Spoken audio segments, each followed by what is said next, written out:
Hello ನಮಸ್ಕಾರ ಎಲ್ಲರಿಗೂ. ಪಿಂಚಣಿದಾರರೆಲ್ಲರೂ ಕೂಡ ಒಂದು ಭರ್ಜರಿ ಗುಡ್ ನ್ಯೂಸ್ ಅಂತಲೇ ಹೇಳ್ಬೋದು. ಇಲ್ಲಿ ಬಂದುಬಿಟ್ಟು ಒಂದು ಗುಡ್ ನ್ಯೂಸ್ ಕೂಡ ಇದೆ ಆ್ಯಂಡ್ ಒಂದು ಬ್ಯಾಡ್ ನ್ಯೂಸ್ ಕೂಡ ಇದೆ ಅಂತಲೇ ಹೇಳ್ಬೋದು. ಸೊ ಮೊದಲನೇದಾಗಿ ಬಂದುಬಿಟ್ಟು ಏನಪ್ಪ ಒಂದು ಗುಡ್ ನ್ಯೂಸ್ ಅಂತ ಹೇಳಿದ್ರೆ, ಈಗ ಆಲ್ರೆಡಿ ನೀವು ತಮ್ಮನೆಲ್ಲ ನೋಡಿರ್ತೀರ, ನಾಳೆ ಸೋಮವಾರ ಬಂದುಬಿಟ್ಟು ಸಾಕಷ್ಟು ಪಿಂಚಣಿದಾರರ ಬ್ಯಾಂಕ್ ಖಾತೆಗೆ ಪಿಂಚಣಿ ಹಣ ಜಮೆ ಆಗ್ತಾ ಇದೆ ಅಂತ ಹೇಳಿ ತಿಳಿಸ್ತಾ ಇದ್ದಾರೆ.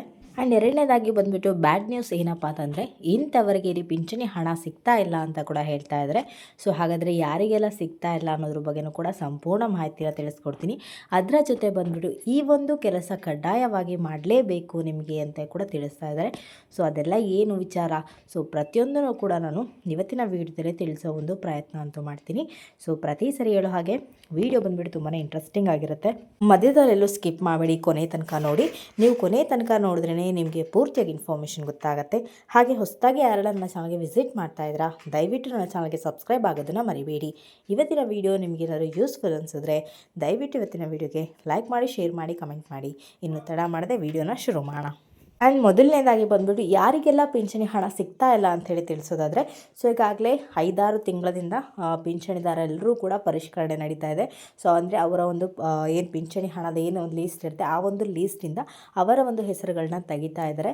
ಕಾರಣ ಇಷ್ಟೇ, ಅವರಿಗೆ 60 ವರ್ಷದ ಮೇಲ್ಪಟ್ಟವರಾಗಿರೋರು ಮಾತ್ರ ಪಿಂಚಣಿಗೆ ಅರ್ಹರು ಅಂತಲೇ ಹೇಳ್ಬೋದು, ಅಥವಾ ವಿಧವಾ ವೇತನ ಪಡ್ಕೊಳ್ಳೋರಿಗೆ ಅಂದರೆ ಅದರದಂಥ ಒಂದು ರೂಲ್ಸ್ಗಳಿರುತ್ತೆ.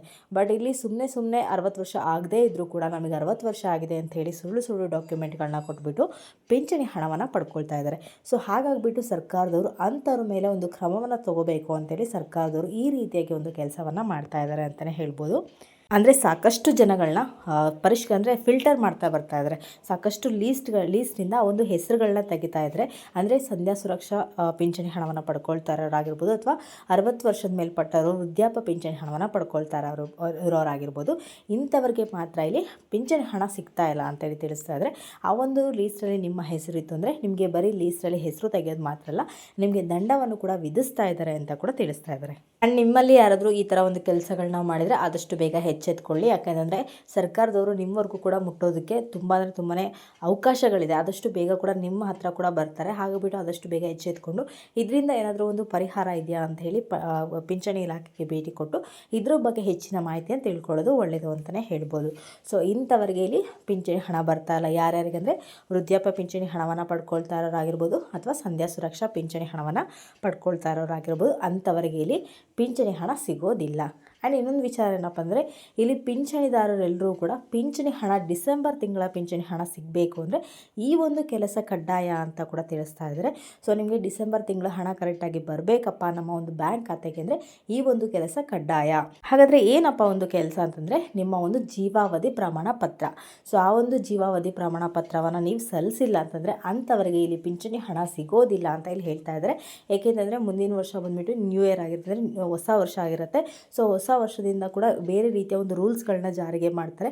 ಸೊ ಅದಕ್ಕೆ ರೂಲ್ಸ್ಗಳನ್ನೆಲ್ಲ ಜಾರಿಗೆ ಮಾಡಬೇಕು ಅಂದರೆ ಆ ಒಂದು ರೂಲ್ಸಲ್ಲಿ ಕೂಡ ನಿಮ್ಮ ಹೆಸರುಗಳು ಬರಬೇಕು ಅಂದರೆ ನಿಮ್ಮ ಒಂದು ಜೀವಾವಧಿ ಪ್ರಮಾಣ ಪತ್ರ ಬಹುಮುಖ್ಯವಾಗಿ ಬೇಕಾಗತ್ತೆ. ಹಾಗಾಗಿಬಿಟ್ಟು ಸರ್ಕಾರದವರು ಇಲ್ಲಿ ಜೀವಾವಧಿ ಪ್ರಮಾಣ ಪತ್ರನ ಆದಷ್ಟು ಬೇಗ ಸಲ್ಲಿಸಿ ಅಂತ ಇಲ್ಲಿ ಹೇಳ್ತಾ ಇದ್ದಾರೆ.